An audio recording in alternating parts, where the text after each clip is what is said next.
Okay? Too dumb to be mum, I think is what his words were. And is what he said, is that he would rather trust the population, the people, than to trust the feds. So he started speaking on college campuses. That's when I met him. That's right, well, that was right before I met him. What did the feds do? Well, they couldn't take his medicine away, because that would be mean. So they went to his doctor in Washington, D.C. and said, we want to give you a research project to do at Duke in Raleigh, North Carolina. It's a $250,000 grant, but you got to leave D.C. and you got to go to Raleigh, North Carolina. Well, guess what his doctor did? Left D.C. and went to Raleigh, North Carolina. Well, now Bob Randall had no doctor. Without a doctor, he had no prescription. Without a prescription, he had no medicine. So he went public. Steptoe and Johnson, one of the most renowned international law firms in the world, is headquartered in D.C. They saw the story, and they became his lawyer. They ended up suing the federal government. They filed a lawsuit against the federal government on a Thursday. The next day, the federal government caved in and started the compassionate care protocols, which is what I'm under, in 1970. He started that in 1977. I met Robert Randall in 1978. We turned my protocol around. I had University of Virginia Law School behind me. How did I win? Pure luck. I came to God, and God helped me. We were getting ready to go to court. This was after 10 years of fighting. University of Virginia Law School was going to sue on my behalf in federal court. FDA decided that they were going to hold hearings for me. They were going to allow me 15 minutes to convince this board of 20 doctors that my project was valid. And again, they had no intention of giving it to anybody else, just Bob. So I had to go up there, take a shot. So I went there, I spoke for 13 minutes, and it was a committee of 20 doctors, and we had opened it up to the public, so there were about 100 people in the room, a lot of doctors, a lot of clinicians, just regular people at the Food and Drug Administration in Fisher's Lane in Rockville, Maryland. And in the drive up there, of course, I had all kinds of thoughts on the 250-mile drive I was driving there that morning. However, one of the things I said is my doctor and I had studied that for the last 10 years, when we had cannabis, my intake of Dilaudid was decreased, synthetic morphine. When we didn't have marijuana, cannabis, my intake decreased. And we'd studied this for 10 years. And that was part of what I stated. I finished speaking after 13 minutes, and I said that, that's in my my presentation. And the chairman said, are there any questions? The guy raised his hand. Okay. The guy stood up and said, well, I really don't have a question, more a statement. He said, I'm a visiting oncologist from Venezuela. He said, I'm here studying pain treatments for cancer patients. And I've learned in your country, just like mine, the best treatment is Dilaudid, synthetic morphine. And if you and your doctor have studied that when you intermittently have marijuana but you don't have enough, and Dilaudid seems to be decreased when you do, this needs to be studied with a full complement of cannabis. And when he said that, you could see the committee, the face, it's like, oh shit, we just lost. Okay? So when he did this, it was like, oh my God. So then the chairman, his mouth was open, so I said, thank you very much. Are there any other questions or comments? I mean, I was being the chairman now at this point. So there was no other word, nobody else raised their hand. So I turned to the chairman, I said, Mr. Chairman, that concludes my presentation. Well, he's sitting in the middle, 9 people on each side, or 9 or 10. He looks this way, they all look the other way. They don't want to see him. He looks this way, they all look the other way. Okay? He looks at me, he says, Mr. Rosenfeld, I think I can speak for the entire committee that your presentation was very elegant, very convincing, and you will be approved. And so that's when I became the second person in the United States, thus increasing our ranks 100%. And to this day, y'all's tax money pays for my marijuana, for my cannabis. All right. I appreciate it. I do appreciate it. So that's one of the reasons, another reason why I'm back here. I can't go in each state to thank each person, so just feel very special that I came here. Now, another issue. We're in Montana. Okay, my trip into Montana in 2001. It was really neat. I mean, it was different. It was rugged. It was April. It snowed. That I didn't like, but whatever. I dealt with it. But the individual people here is what I got to notice. Is the individual people. They do things. Okay, kind of like Virginians. I mean, there's a federal government, but there's us. Well, what did y'all do in 2004? There's a law that says that marijuana Schedule 1 has no medical benefit. What did y'all do? Y'all just said, well, that's what D.C. says. We're not going to do anything different. No. You said, screw D.C. Okay? We're here in Montana. They're not doing anything for us. They're not doing anything for our patients. Screw them. We're going to do our own law. And that's what you did. Congratulations. I think that's great. But y'all are a bunch of pussies. Y'all are a bunch of wimps. Because this is Montana. What does Montana do best? It's fine. Again, I'm an outsider, okay? But what I see is I'm hearing agriculture.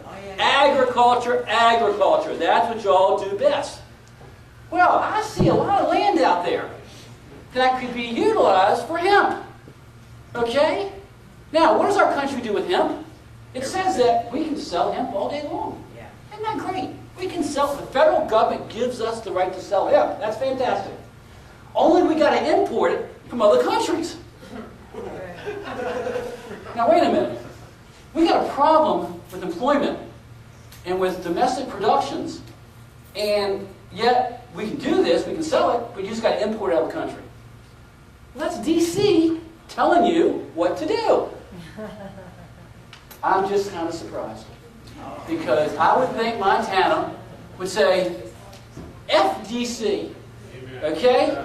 They're not going to help us, then we're going to go against them. Okay? And it can be done. That's just it. It's simple. You get seeds, you plant it, it grows. Okay? Hemp is a great product. I don't have to tell you all. And I'm not an expert on hemp. I am an expert when it comes to medical cannabis. I will go into a court of law, any talk show, anybody in the country, and I will tear them apart. Okay? I won't do that with hemp. There are better people than me in this country that can argue the hemp food. But we know enough about the plant, how good it is. And again, I'm not a farmer. I've never grown anything in my life. If I had to go on a farm or a ranch, I'd be dead. I mean, I just wouldn't survive. Okay? So, you know, I don't know what I'm talking about in that respect. But the point being is, I'm hearing that you plant hemp and it puts nutrients back in the soil for other crops the following years. Okay? I mean, that's a good thing, I would think. You know, as a farmer, I would think that's a good thing. And so we have unemployment. We have land. We have a product that we can import and sell. Well, why don't we just grow it here and sell it here to our own people? Gee, what a great thought. Well, that's what you need when you go talk to your politicians about keeping this medical cannabis law that you've got. At the same time, talk about helping your farmers. Talk about the agriculture of hemp. Talk about D.C. is the one that says we can't do it. That's that same D.C. that said we couldn't have marijuana. Medical marijuana. That's the same D.C. that did this or did that. And look, over the years, I'm sure there have been other rules that D.C. said it's going to be this way, and you said, no, we're going to do it this way. I'm sure there are other, I just don't know. I'm not from Montana, but I'm sure there have been other things the federal government has not liked that you've done. And so therefore, you know, tell the federal government, hey, you know, we're going to do what's best for our citizens, medically speaking and economically speaking. And it works both ways. And with the economics, again, what y'all have here, the way you keep the price down on the cannabis for the patients, I think is ultra important. Keeping records, okay, for the patients, what strains work best for different disorders, I think is very important. Now, I have a little relationship with DEA because my protocol's under DEA. And DEA realizes, okay, I've talked to them, they realize this is going to happen. What they want is accountability. What they want is accountability. What they want is accountability. That's all they care about is accountability. Therefore, you've got to be so squeaky clean in what you're doing. Okay? That accountability is always there. Keep patient records so you can know what works best for different patients. Try to be able to get a database to where that's put together to help everybody so people know. And offer DEA those records. Okay? They want them. Offer it to them because the feds aren't researching it. They're not studying it. They're not going to study which different cannabinoids work best for different disorders. You all need to do it. And you all need to present that to DEA, to FDA, and IDEA. Of course, minus names and minus addresses. Okay. But to say, female, MS, 50 years old, this is what she uses for, and these are her symptoms. This is how much she used this month, or whatever, how often she buys, and keep those records. So you have accountability, accountability, accountability. Because understand something. Right now, things are pretty good. There have been some problems, it could get worse, but things are pretty good. And I'm talking about nationwide. Okay, let's see this Attorney General in California wins. And that's California. But you know, this Attorney General, from what I'm hearing, is kind of like kin to Hitler. And so if what he does in California could reflect on Montana, I hate to say it. It could reflect on the entire nation. Okay, now, what happens in 2 years if Obama loses? What's going to happen? Have you all thought of that? Yes. Okay, I mean, that's something to think about. Therefore, if you are as credible as you should be, as accountable as you should be, then that's your chance that no matter what happens with different administrations, you all continue. And that's what I want to see happen, is that we continue and enhance this to other states. So if one state falters, it's going to make it tougher on everybody else. And I don't want to see it tougher on other people. I mean, I enjoyed coming here. This was nice. This was a nice trip. Why? Because when I take out my marijuana, I mean, whether it's from my tin can, whether it's from my tin can or this is what it comes from, I mean, I go outside, I light up. I'm legal. I can do it. Well, guess what? There are going to be other people out there lighting up their medicine, and they're legal too. And it makes me feel good about that, because I'm not by myself. When I go back to Florida, I'm by myself. Florida's one of the worst states in the country. It's going to be one, so that, therefore, the problems you're having in Montana, I wish I had this problem in Florida. Okay, you don't know how lucky you are. Now, you've got a problem in Montana because you've got opposition. You've actually got people that want to stop medical cannabis.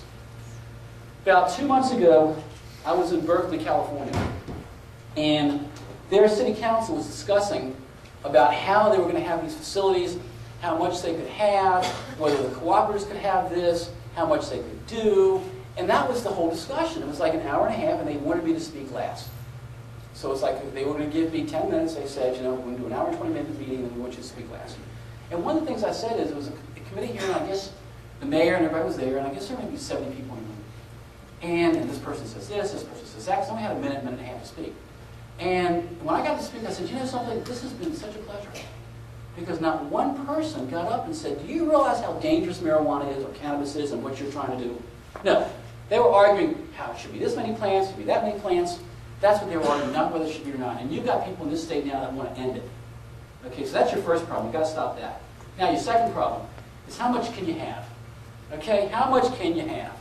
Well, that should be up to the doctor and the patient. Very simple. Not up to some arbitrary law. Now, the government gives me approximately 9 ounces a month, is what I get. Now, the quality is, shall we say, adequate. I appreciate getting it. It works for me as a muscle relaxant, anti-inflammatory for pain. It's kept my tumors from growing. But granted, maybe some different Montana, I don't know, grippy or whatever you want to call it. I'm not sure what the term they use out here. But granted, maybe that I would smoke less. There's a possibility. But the point being is, most people that are patients are not doing it to get high. They're not. Okay, I mean, I don't get a euphoric effect at all. They think my cannabinoid receptors are defective. Therefore, I'm getting the full benefit, but I'm not getting the pain benefit, or the euphoric benefit. Whatever the case may be. Okay, patients usually are not doing it to get high. They're doing it to relieve their symptoms. Therefore, if it takes 2 ounces, if it takes 3 ounces, if it takes 4 ounces a month, whatever, whether you're vaporizing, whether you're using edibles or medibles, I love that term, by the way. Okay, that is something I'm going to copy and use. I don't know who came up with that term, okay, but I really got to believe that it was Montana.